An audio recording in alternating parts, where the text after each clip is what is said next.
আজকের দিনটা ছিল মঙ্গলবার, মনসা পুজোর দিন। সকাল সকাল সংসারের বাসি কাজকর্ম কমপ্লিট করে তারপর বাসি জামাকাপড়টা চেঞ্জ করে আগে চলে এসেছি ফুল তুলতে।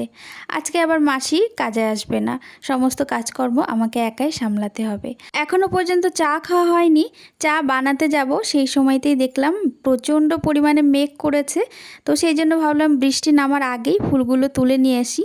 বৃষ্টি শুরু হয়ে গেলে আর ফুলগুলো তুলতে পারবো না। তাছাড়া বৃষ্টি হওয়ার পর যদি ফুল তুলতে যাই তাহলে গাছ থেকে প্রচণ্ড জল পড়ে আর জামা কাপড় ভিজে যায়, তখন একটু বিরক্তই লাগে। তো চলুন, এদিকে ফুল তুলে এসে আমি চা বানিয়ে নিয়েছি, সবাইকে দিয়েছি চা, আর আমিও এক কাপ চা নিয়ে বসে একটুখানি চা খেয়ে নিলাম।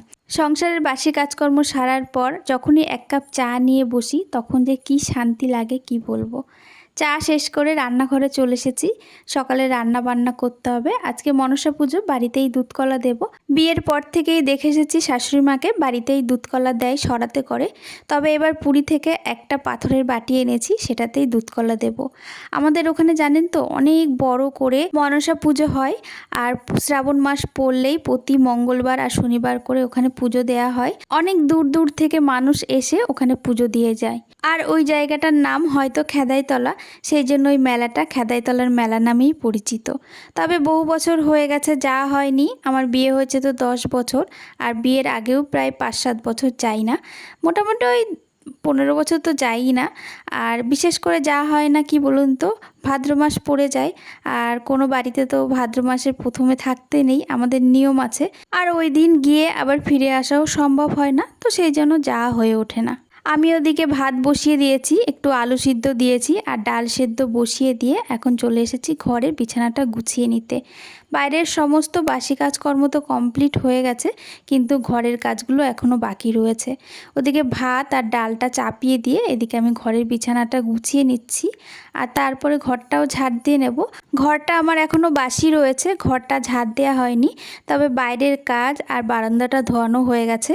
আর আজকে কি হয়েছে জানেন তো, সকালবেলা ঘুম থেকে উঠেই আমাদের সামনের যে বারান্দাটা আছে সেই বারান্দাটা খুলেই দেখি একটা কুকুর শুয়ে আছে।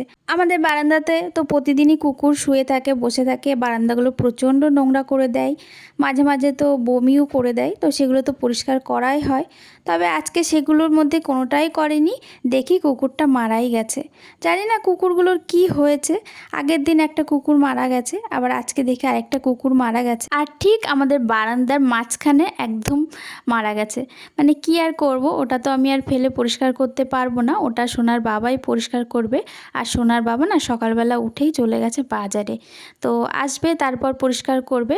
আর এর মধ্যেই শুরু হয়েছে প্রচণ্ড বৃষ্টি। আর আজকে তো মনসা পুজো, ঘর দোর ভালো করে মোছামুছি করতে হবে। তার মধ্যে মাসি আবার আজকেই ছুটি নিয়েছে। কি আর করব, রান্না বান্না, ঘর দোর মোছামুছি সমস্ত কিছু আমাকে একা সামলাতে হচ্ছে। আমি একটু হিমশিম খেয়ে যাচ্ছি এই আর কি। তার মধ্যে আবার আছে ছেলেটা, ভীষণ দুষ্টুমি করে, একা একা বাইরে ঘোরাঘুরি করে, আমাকে বারবার গিয়ে দেখে আসতে হয় কোথায় গেল। পাশে আবার পুকুর আছে, ওই পুকুরে হচ্ছে প্রচণ্ড ভয়, আর ওর ভীষণ মাছ ধরার নেশা, তো বারবার পুকুরে চলে যায় না বলে, তো আমাকে খোঁজ রাখতে হয় আর কি। এদিকে আমি চলে গেছিলাম ছাদে, ঠাকুর ঘরটা মুছবো। তার যে কাপড়টা হয় সেটা ছাদেই ছিল, আর বালতিটাও ছাদেই থাকে। ঠাকুর ঘর মোছার জন্য আমাদের আলাদা করে বালতি আর নেতা থাকে, তো সেটা নিয়েই গেছিলাম। ছাদের থেকে জল নিয়ে আসলাম, আর কিছু জামা কাপড় শুকিয়ে গেছিলো সেটাও নিয়ে আসলাম। নিয়ে এসে তারপর ঠাকুর ঘরটা ভালো করে মুছে নিয়েছি, আর এইবার বাদবাকি ঘর, ডাইনিং সমস্ত কিছু মুছে নিচ্ছি। ঠাকুর ঘরটা হাত দিয়ে মুছলেও বাদবাকি ঘরগুলো কিন্তু আমি এই মপ দিয়েই মুছি, কারণ এতটা জায়গা হাত দিয়ে মোছা সম্ভব না, তো সেই জন্য মপ দিয়েই ভালো করে আমি মুছে নিচ্ছি। কিছুক্ষণ আগেই বাইরে প্রচণ্ড বৃষ্টি হয়েছে, তার জন্য বাজারে যেতে সোনার বাবার লেট হয়ে গেছে। আজকে আমাদের এখানে হরিসভাতে খিচুড়ি খাওয়ানো হবে, সেই বাজারটা সকালেই করে দিয়ে গেছে, কিন্তু বাড়ির বাজারটা করতে সেই জন্য একটু লেটই হয়ে গেল। আর ঠাকুরের জন্য একটুখানি মিষ্টি ফল আনবে, তো যতক্ষণ না আনছে ততক্ষণ তো আমি পুজোও করতে পারছি না। আর এই যে ঘর মোছা শেষ হয়েছে আর এখনই বাজার থেকে আসলো, তো ঠাকুরের মিষ্টি আর ফলটা যে ঠাকুরের কাছেই রেখে আসলাম। আর আজকে পুজোর দিন বলে মাছ আনতে না করেছি, কিছু সবজিপাতি নিয়ে এসেছে, তো সেগুলোই পুজো করে তারপর রান্নাবান্না করব। আর এদিকে ডাইনিং টেবিলটা একটু পরিষ্কার করে নিচ্ছি। এই ডাইনিং টেবিলের কভারটা ধুয়ে রেখেছিলাম, আজকেই পেতে দিচ্ছি।